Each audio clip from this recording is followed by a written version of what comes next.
Pension देने के लिए, जो 1 रैंक 1 पेंशन, जिसका उद्घोष प्रधानमंत्री जी ने हरियाणा की वीरभूमि से किया था, रेवाड़ी से किया था, 1 रैंक 1 पेंशन।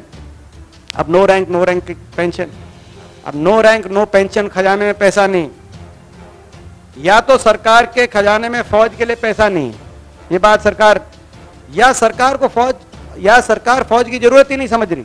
पूरी रिक्रूटमेंट हो गई थी, उनको बस अपॉइंटमेंट मिलनी बाकी थी, उनकी रिक्रूटमेंट ही कैंसिल हो गई एयरफोर्स के अंदर बहुत से पदों पे। और United Front of Ex serviceman जिन्होंने ORPOP की लड़ाई लड़ी 1 रैंक 1 पेंशन की। दोस्तों, जिन शख्स को आप स्क्रीन पर देख रहे हैं वो है दीपेंद्र सिंह हुड्डा, विपक्ष के सांसद हैं। और किसानों और जवानों का कोई भी मुद्दा हो, अगर ये उनको लोकसभा में न उठाएं तो इनको खुद चैन नहीं पड़ता है कि किस प्रकार से इस देश के किसान और जवान के साथ अन्याय हो रहा है।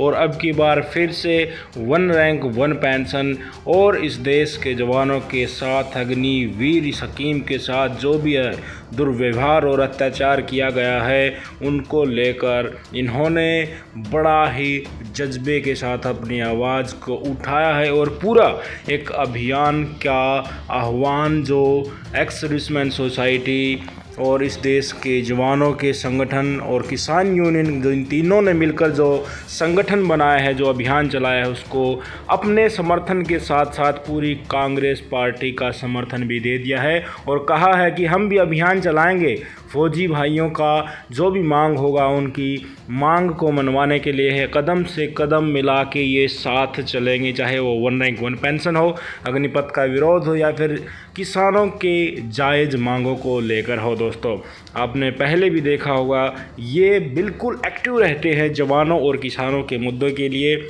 क्योंकि जिस क्षेत्र से ये आते हैं वहाँ का मेजॉरिटी क्षेत्र इस देश की सेना में जवान भेजता है और इस देश का किसान भी उसी इलाके में ज़्यादा से ज़्यादा पैदावार करके इस देश का पेट भरता है। दोस्तों, इन्होंने किस प्रकार से सपोर्ट किया है जवानों का अग्निपथ स्कीम के थ्रू और एक्स सर्विसमैन सोसाइटी के थ्रू 1 रैंक 1 पेंशन का, ये आप वीडियो देखिए। दोस्तों, हमारी फौज और फौज की ताकत से जुड़ा, मजबूती से जुड़ा ये विषय है और साथ में देश के किसानों से संबंधित भी विषय, क्योंकि देश की संसद सत्र में आपने देखा होगा लगातार हमने अग्निपथ योजना पे, देश के नौजवानों की बेरोजगारी पे और किसानों के मुद्दे पे अलग अलग तरीके से नोटिस दिए, मगर इन मुद्दों को सरकार ने चर्चा के लायक नहीं समझा कि अग्निपथ योजना अगर राष्ट्र हित में है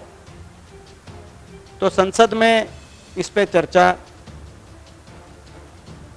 से सरकार क्यों भाग रही है।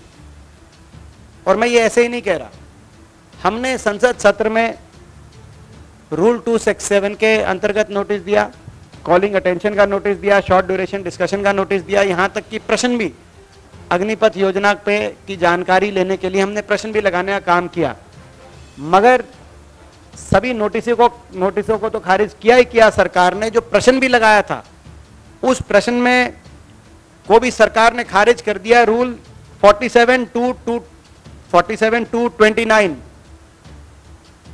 का हवाला देके जो प्रश्न मैंने लगाया, स्वयं मैंने लगाया था और भी कई सांसदों ने लगाया था दूसरी पार्टियों के, दूसरी विपक्षी पार्टियों के, अग्निपथ योजना पे कोई प्रश्न आप नहीं पूछ सकते सरकार से। रूल 47(2) का सरकार ने हवाला देके प्रश्न खारिज कर दिया। सरकार प्रश्न से भी भाग रही है, संसद में चर्चा से भी भाग रही है और राष्ट्र हित का बता रही है। राष्ट्र में हित में ये योजना है तो हमारी बात संसद के पटल पे क्यों नहीं आ सकती, हम अपने प्रश्न क्यों नहीं पूछ सकते।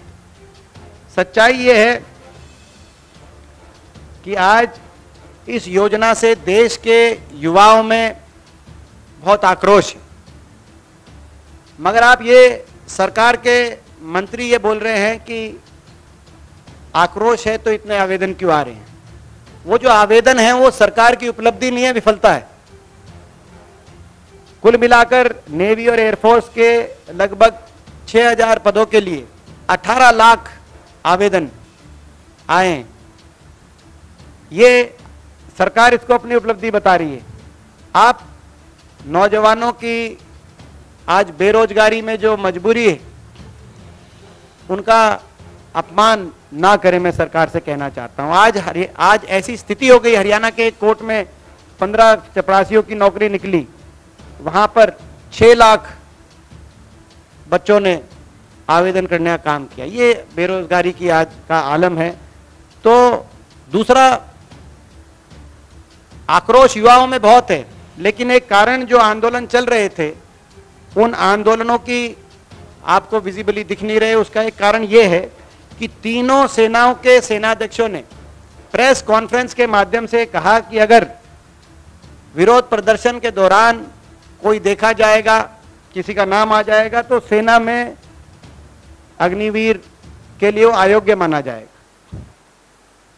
तो एक तरफ बेरोजगारी, एक तरफ अपनी भविष्य की चिंता, और दूसरी तरफ इस तरह की स्थिति, आप अंदाजा लगा सकते हैं। नौजवानों में तो इसमें आक्रोश है ही। मैं एक उदाहरण भी देना चाहूंगा। कल एक हमारी बेटी मेडल लेके आई कॉमनवेल्थ गेम्स में, हरियाणा से। मैं उनके कार्यक्रम में गया हुआ था। उनको जब शाबाशी दी, सम्मान किया, उसके बाद उनके भाई मिले और उनके भाई ने कहा कि मैं फौज में हूँ, फला बटालियन में हूँ। तो जब मैंने कहा बहुत बढ़िया, खुशी की बात है। तो जब वहाँ जाने लगे तो कहने लगा, मगर भाई साहब पक्की फौज में हूँ। और सारे, तो ये आप समझें, मानसिकता समझें। ये आप भी जान रहे हैं, हम भी जान रहे हैं। 4 साल का अग्निवीर कोई नहीं बनना चाहता, लेकिन मजबूरी है। दूसरा, जो हमने शुरू में ही कहा था कि हम इस योजना का विरोध इसलिए कर रहे हैं कि ये योजना देश की ना सुरक्षा के हित में है, ना देश की फौज के हित में है, ना नौजवान के भविष्य के हित में। हमारी देश की फौज जो बेहतरीन फौज मानी गई, सबसे अच्छी फौज मानी गई, आज उसकी नींव हिलाने का काम आपने ऐसा कर दिया। पिछले 2-3 साल से भर्ती नहीं, और कहा गया कि भर्ती इसलिए नहीं, कोरोना। अगर कोरोना की वजह से भर्ती नहीं हो रही थी तो फिर ये अग्निवीर क्यों लाए? अगर अग्निवीर अच्छी थी तो इसका टाइमिंग बड़ा संदेशात्मक है कि पहले कहा कोरोना की वजह से भर्ती नहीं, 2 लाख पद फौज में रिक्त हो गए, उसका प्रेशर बना पूरे देश में, और बेरोजगारी जब आसमान छूने लगी, इतना प्रेशर आ गया, तो एकदम से आप इस तरह की योजना लेके आए। और दूसरा, आपने कहा एक और जो ये कह रहे हैं, दलील दे रहे हैं कि भाई पैसा नहीं खजाने में पेंशन देने के लिए, जो 1 रैंक 1 पेंशन, जिसका उद्घोष प्रधानमंत्री जी ने हरियाणा की वीरभूमि से किया था, रेवाड़ी से किया था, 1 रैंक 1 पेंशन। अब नो रैंक पेंशन। अब नो रैंक नो पेंशन, खजाने में पैसा नहीं।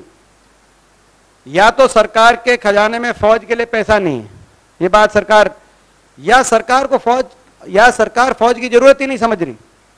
बताए सरकार कि ये कहाँ, ये कौन सी बात ये सही है। इसके साथ साथ इससे जुड़े हुए 2-3 और मसले हैं। एक तो ये 2 साल तक की जो रिक्रूटमेंट है ये कैंसिल हो गई। इसमें कई तो एयरफोर्स के ऐसे कि पूरी रिक्रूटमेंट हो गई थी, पूरी रिक्रूटमेंट हो गई थी, उनको बस अपॉइंटमेंट मिलनी बाकी थी, उनकी रिक्रूटमेंट ही कैंसिल हो गई एयरफोर्स के अंदर बहुत से पदों पे। तो जितनी 2 साल तक थोड़ी बहुत रिक्रूटमेंट भी हुई, वो सारी कैंसिल हो गई। तो ऐसे में अब देश में अलग अलग संगठन अग्निपथ योजना के विरोध में जागृति लाने के लिए और अभियान चलाने के लिए सामने आ रहे हैं। इसमें एक संयुक्त किसान मोर्चा और United Front of Ex serviceman, संयुक्त किसान मोर्चा जिसमें 400 किसान संगठन शामिल हैं देश के, और United Front of Ex serviceman जिन्होंने ORPOP की लड़ाई लड़ी, 1 रैंक 1 पेंशन की, जिसमें 150 एक्स सर्विसमैन के संगठन देश के शामिल हैं। ये लोग मिलकर, और इनके साथ कुछ अनएम्प्लॉयड यूथ की भी ऑर्गेनाइजेशन है, तो 3 किसान का संगठन, एक्स सर्विसमैन यानी कि जवान का संगठन, और बेरोजगार नौजवान का संगठन, ये सभी मिलकर इन्होंने एक अभियान की शुरुआत करी है, जय जवान जय किसान अभियान, जो कि 7 से 14 अगस्त तक इसका पहले चरण में देश के कोने कोने में ये जागरूकता सेमिनार इस अभियान के माध्यम से कर रहे हैं। और उसके बाद 14 अगस्त के बाद 15 अगस्त के बाद ये अगला चरण इस अभियान को आगे बढ़ाएंगे। आज कांग्रेस पार्टी पूर्ण रूप से जय जवान जय किसान अभियान, जो Samyukt Kisan Morcha United Front of Ex Servicemen द्वारा अभियान शुरू किया गया है, उसको पूर्ण रूप से हम समर्थन देते हैं। इस अभियान की भी मुख्य 4 ही मांगे हैं। अग्निपथ वापस हो, 2 साल तक जो रिक्रूटमेंट है उसकी रीस्टेट हो सारी रिक्रूटमेंट, जिसमें एयरफोर्स की रिक्रूटमेंट भी शामिल है, हम उसको समर्थन देते हैं। सारे जो मुकदमे बने, और तीनों फोर्सेस के हमारे प्रमुखों ने जो कहा कि भाई किसी का अगर शक्ल देखी गई तो उसको अग्निपथ या फौज में, तो जो प्यूनिटिव मेजर्स थे उनको सबको वापस लिया जाए और डिफेंस को प्राइवेटाइजेशन की तरफ नहीं दी जाए। सरकार को अपनी सुरक्षा व्यवस्था अपने हाथ में रखनी चाहिए, इसके साथ इस तरह खिलवाड़ ना हो कि 4 साल में बिना पेंशन रिटायरमेंट आप भेज देंगे। उससे देश की फौज कैसे कमजोर होगी? देश की फौज की संख्या 16 लाख से घटकर आने वाले दिनों में 8 साल के बाद 7 लाख रह जाएगी। उससे देश की फौज कमजोर क्यों होगी? दूसरे मुल्क, रशिया जैसे मुल्क 5-5 साल की ट्रेनिंग देते हैं कॉम्बैट फोर्सेस को, आप तो 4 साल में बिना पेंशन रिटायरमेंट भेज रहे हैं। इससे आपकी फौज क्यों कमजोर होगी? नाम, नमक, निशान, जो रेजिमेंट स्ट्रक्चर है फौज का, जिसपे हिंदुस्तान की फौज की नींव दे, दुनिया की सर्वश्रेष्ठ फौज, जिस भावना से फौजी लड़ता है, उससे आप अगर छेड़छाड़ करेंगे तो फौज कमजोर क्यों होगी? ये प्रश्न हमें उठाने की इजाजत दी जाए। इस 15 अगस्त के बाद जैसे हमने, आपने देखा, महंगाई पर संसद में लड़ाई लड़ी और सड़क पर भी लड़ाई लड़ी, 15 अगस्त के बाद बेरोजगारी, अग्निपथ योजना की वापसी पर भी कांग्रेस पार्टी सड़क पर आकर लड़ाई लड़ेगी। हम संसद में हमने पुरजोर प्रयास किया, सरकार ने हमें संसद में आवाज उठाने की अनुमति नहीं दी। इसका मतलब यह नहीं है कि हमारी आवाज दब जाएगी। हम अग्निपथ और बेरोजगारी योजना पर एक एजिटेशनल कैंपेन 15 अगस्त के बाद शुरू करेंगे। हम समर्थन देंगे जहां जय जवान जय किसान अभियान को, और वहीं स्वयं कांग्रेस पार्टी और हमारे जो फ्रंटल ऑर्गेनाइजेशंस हैं, मुख्यतः यूथ कांग्रेस, हम जमीनी स्तर पर भी ये एजिटेशनल कैंपेन शुरू करेंगे। ये सरकार कहीं ना कहीं नकलची बंदर का रूप धारण कर चुकी है। नकलची बंदर जो पश्चिम को देख के वहां की नीतियों को लाकर और यहां पे हिंदुस्तान में तजुर्बे कर रही है। 3 कृषि कानून, क्योंकि अमेरिका में प्राइवेट सेक्टर है, अमेरिका में तो 1% से कम किसान है, वहां इसीलिए प्राइवेट सेक्टर है। अग्निपथ योजना, क्योंकि इजराइल के अंदर 4 साल की, इजराइल के अंदर 0% अनएम्प्लॉयमेंट है, वहां कोई फौज में जाना ही नहीं चाहता, उस प्रकार की देशभक्ति की भावना नहीं है, इसीलिए वहां 4 साल अनिवार्य सबको जाना पड़ता है। और ऐसे ही ये बिजली, क्योंकि यूरोप में और अमेरिका के कई वेस्टर्न कंट्रीज के अंदर प्राइवेट, तो ये वहां के आप नीतियों को नकलची बंदर बनके हिंदुस्तान में तजुर्बे करना बंद करें। हिंदुस्तान की अलग परिस्थितियां हैं, हमारे देश में तो हमारी देश की परिस्थितियों के आधार पर जो नीतियां बनेंगी वो चलेंगी। और इसीलिए हिंदुस्तान में इतनी असमानता, जो सरकार ने दुनिया में सबसे रिकॉर्ड असमानता इस सरकार की गलत आर्थिक नीतियों की वजह से बनी है।